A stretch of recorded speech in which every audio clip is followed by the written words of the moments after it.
Hi there, I'm Drew Badger, the world's #1 English fluency guide, and it is a pleasure to welcome you to another advanced listening practice lesson. I believe this is episode 30. I can't believe we got to 30 in this, and hopefully we'll go to 5,000 more. We'll see how people enjoy the series, but I really have been enjoying making it.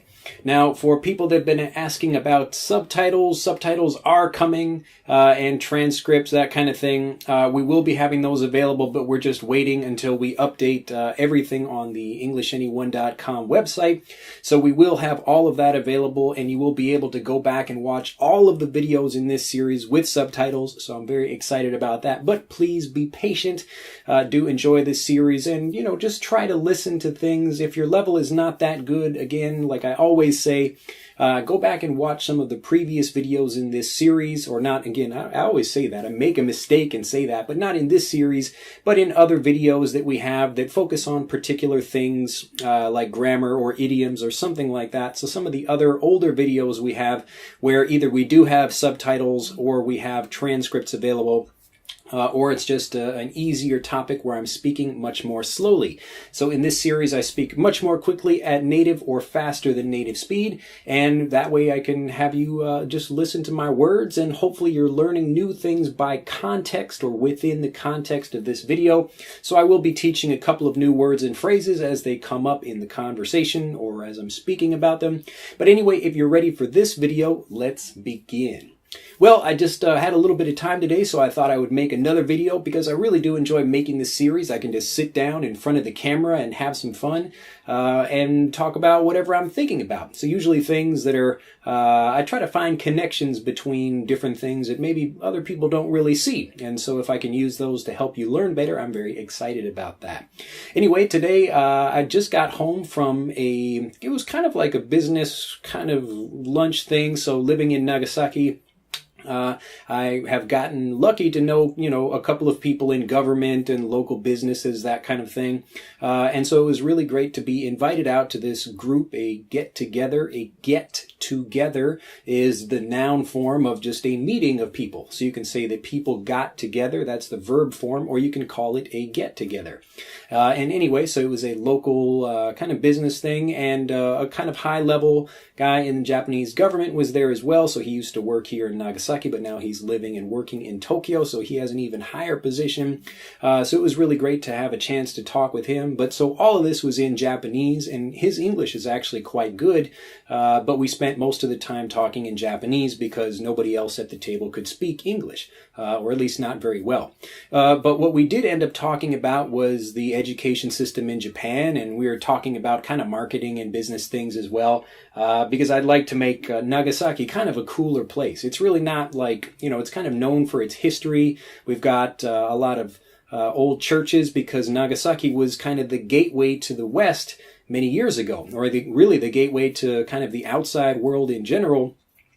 So back when Japan was closed off, it was only open just this one little port here in Nagasaki. So that's where all the foreigners came, and lots of people from other places in Japan. So Japanese people came to Nagasaki to learn various things. So we were talking about that, lots of interesting discussions, and all in Japanese. And it was actually great for me just to sit there and, have a confident conversation in Japanese about all this interesting stuff. And I was really passionate about, how can we make Nagasaki better, and how can maybe we have like some international schools or something like that. Now, I didn't want to, push too much on this guy because obviously he has lots of people from the local community saying, hey, can you build this bridge or fix this road or whatever, that kind of thing. But anyway, kind of like the thing I want to talk about, I'm just kind of like warming up to what I want to talk about in this video. But in the conversation itself, it was interesting. I was kind of paying attention to my words and noticing like I was using quite a few advanced words in Japanese, but I wasn't like, when I talk about fluency, I'm talking about how I'm speaking like this. And I was able to just continue speaking, and I was able to explain some things that maybe I couldn't explain exactly using different language. And that's one of the ways that I talk about actually being able to communicate fluently. So fluency doesn't mean knowing all the words or knowing even like a huge amount of vocabulary, even though that's really nice if you can express yourself in a very specific language that's perfect for the situation. If you can do that, that's great. But even if you know a lot of words, it doesn't mean you can speak fluently. Fluently means that you can communicate as I'm doing right now. So maybe I'm trying to take a moment to think about what I want to say, but I can express myself without having to take long, awkward pauses and say and really think about what I want to say. So I was able to do this in Japanese, and I had a really great time. So I'm just kind of like letting you know, when you're in a conversation like that, you don't have to worry about using a whole bunch of difficult words. Just take the vocabulary you do know and combine it in different ways to express what you want to express. But getting to what I really want to talk about in this video, on the way to the hotel where we were having lunch, I walked by a cram school. And it was actually called like Cramming School. And so I wanted to talk about that in this video because it's such a big thing in Japan. And this guy, this government official, he was kind of talking to me like, why is it, do you think, that maybe Japanese people can't speak fluently, or they really even can't speak English very well at all? And I was saying, well, there's a couple of things. The most basic one is how they learn, and so they're preparing for tests rather than preparing for actual conversations. And he was like, yeah, that's probably true. And, we were talking about that because, again, he spent actually some time living in America, so his English is quite good. But another one of the reasons that Japanese people have a hard time is because of culturally, they don't want to make mistakes in front of other people. So you get people drinking in Japan as soon as like alcohol comes into the equation. This is another great, fantastic phrase I highly recommend you remember. When something comes into the equation, so if you think about an equation like a math problem, like 2 + 2 = 4, that's an equation or a problem. So when something comes into the equation, like the situation being the equation and alcohol being the thing that comes into that, then Japanese people tend to loosen up. Another great casual way of expressing being able to relax. So if you think about like a nut, or like a bolt or a screw that's really, really tight into something, it can't move very well, so it's very tight. But if you loosen it, it kind of loosens up and it can move a little bit. So like to loosen up your tie, that kind of thing after a hard day of work. Anyway, so there are a couple factors, a couple of reasons why Japanese people have a hard time struggling. And so we got talking about cram schools. And I actually, I took a picture on my phone. I showed him, it was called Cramming School. And I was saying, well, like, let's actually talk about cramming because it's a big popular thing out here in Japan. There are cram schools all over. These are called jukus, but this is just a cram school. And literally, to cram something means to take something like I have a bag like this and I'm going to put as much stuff as I can. I'm trying to pack as much information in that as possible. And I don't really care about the organization of it. I'm just kind of like, okay, we have all this stuff and I need to cram it into this bag over here. I'm really pushing it. That kind of thing. So when people go to a cram school, they're learning to like cram information into their head so that they can pass a test. Now, if you think about learning this way, like, yeah, it is helpful for a test, but the only reason it's helpful, number one, is because you can study for specific things for a specific test that's usually like 1 or 2 days, after you'll be studying for that thing. So all of these factors make cramming a very good idea for a specific test at a specific time. But if you actually want to learn how to speak confidently, cramming is a horrible idea. Now, just think about going on a vacation. If you want to like cram all of your packages or all of your clothes or things like that in a suitcase, they're going to get wrinkled up. You're not going to find what you want, and it's not going to be nice and neatly packed. So you don't want to cram things in. Maybe if you're like rushing outside of your house to go somewhere quickly, you would cram a bunch of things inside of a bag. But you actually don't want to do that when you're trying to learn. It's much better to take a few things and pack them nicely, in your suitcase or whatever, or into your head if you're trying to learn something, than it is to try to cram your head with as much information as possible.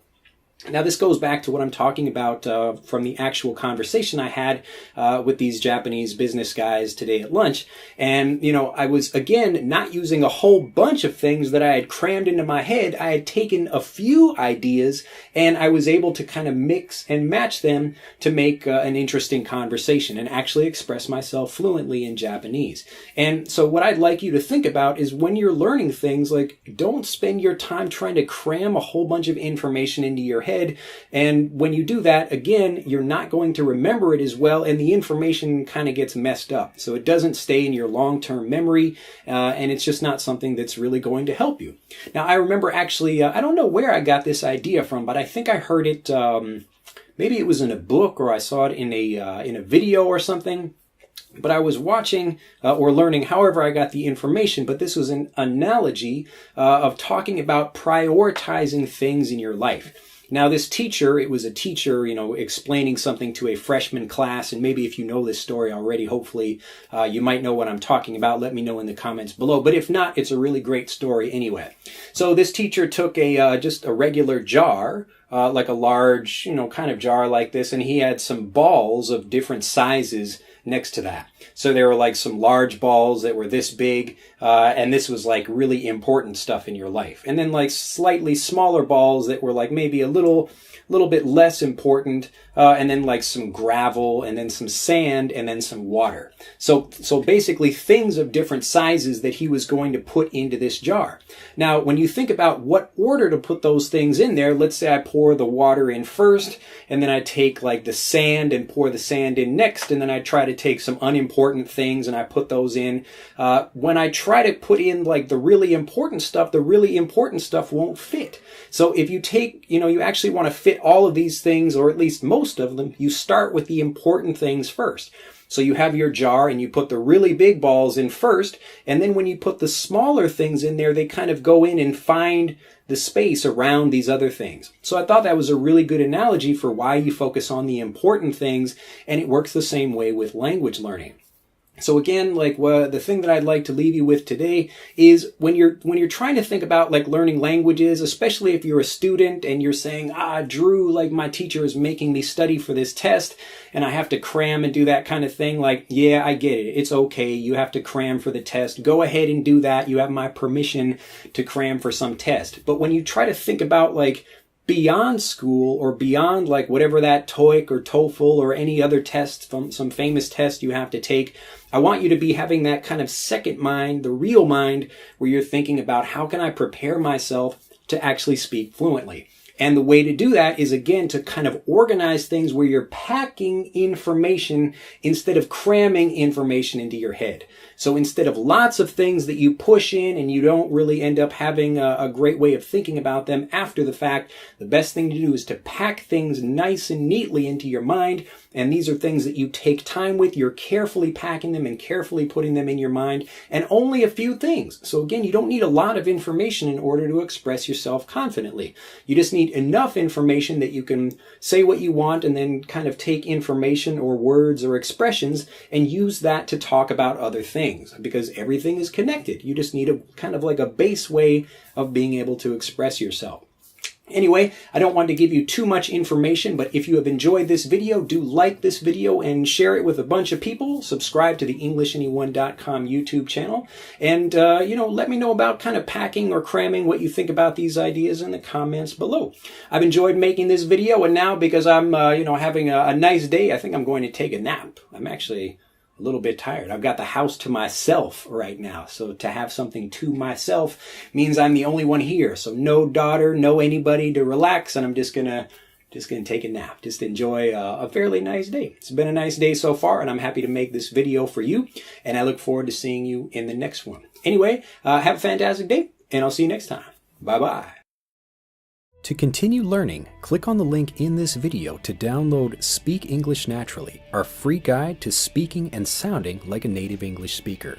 The guide reveals the 3 most important kinds of conversational English you must learn if you want to sound native, and will help you experience instant improvement in your fluency and speaking confidence. To download your free guide on a mobile device, click on the link in the upper right of this video. To download your free guide from a computer, click on the link in the lower right of this video. I look forward to seeing you in the guide.